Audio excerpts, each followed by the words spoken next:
You've fought so many great opponents over your amazing career. Do you think that Tony will be your toughest opponent?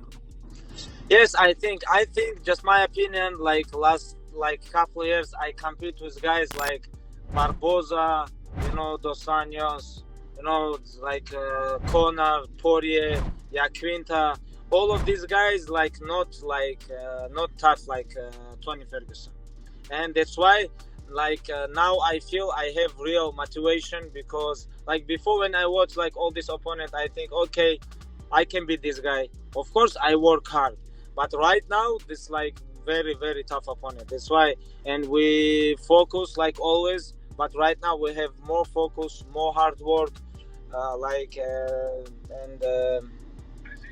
it's like Tony is not like these guys. He's a little bit more tough than all of them. Now I want to ask you about Conor McGregor. Conor, he beat up Cowboy Cerrone. I guess first of all, because I haven't talked to you since, what did you think of his performance versus Cowboy Cerrone? How'd Conor look? Cowboy always lose all his like main event fights. Always. I don't remember when he win, but in the last 10 fights, I think he lose 7 times, 6 or 7 times. He's not high level lightweight or welterweight right now. He's not. Of course, he have big name, but his time is finished. And Conor picked very good opponent. Now he come back and beat Cowboy, who lose last 10 fights 7 times, and then they talk about, okay, this guy come back. No, he have to fight with really tough opponents. Like Justin Gaethje or something like this. You have to fight, and you have to come back to lightweight division. You have to cut weight. And this is just my opinion. Yeah, do you think he's ducking your friend Justin Gaethje, Khabib? I think he's just ducking for tough matchup. Not only Justin Gaethje. He just choose, okay, who's gonna be my next fight? I need easy fight. Of course he can, because he's big star.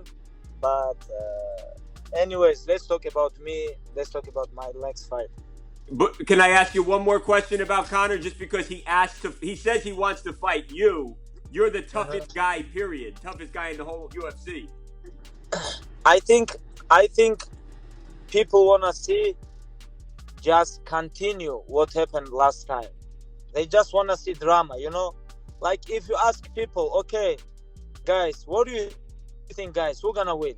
99% gonna say him like he did first time, right? But just people wanna see how it's like, big drama show.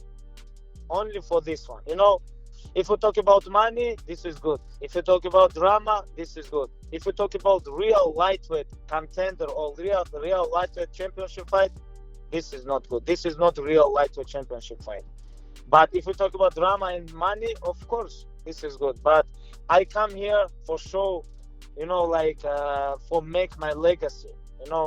For my legacy, I have to be tough opponents like Dustin Poirier, like Yaquinta, like other guys, all like right now is Tony Ferguson.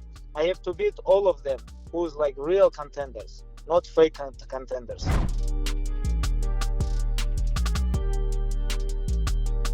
She's never gone into the quote-unquote championship rounds before in her career. 21 fights, never gone to the 4th or 5th.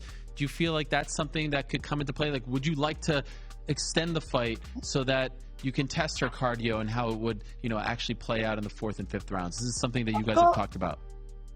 Of course, she will be very dangerous in the first round. She's going forward. She throws loopy punches. She's very, very, very strong. And she can knock people down. And I just need to be careful. Like I said, I just need to be smart. And take this fight second by second. But from round to round, I'm just getting better. Yeah, and it just seems like in her situation, considering that she's never been here before, she looks so good. What impresses you most about her when you watch her fight? Not the holes, but in terms of what she does, what impresses you? She's very strong, like her hooks, her clinch, her knees. And she's a warrior, definitely. She's a warrior, and she's going forward. She's very hungry, and I feel like because of from where she's from, she's like very, very, very strong, mentally. She doesn't give up.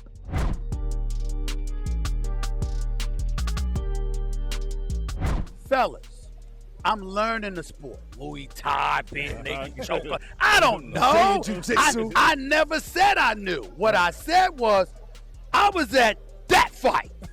I know what the hell I saw for those 40 seconds. Now I'm not debating the sport. Like, for example, there's a whole bunch of cats that talk basketball. You think they know basketball like I know basketball? Right. I've been covering the sport for 25 years. Yeah. Right. I got inside information all over the place. No, I'm an aficionado on basketball.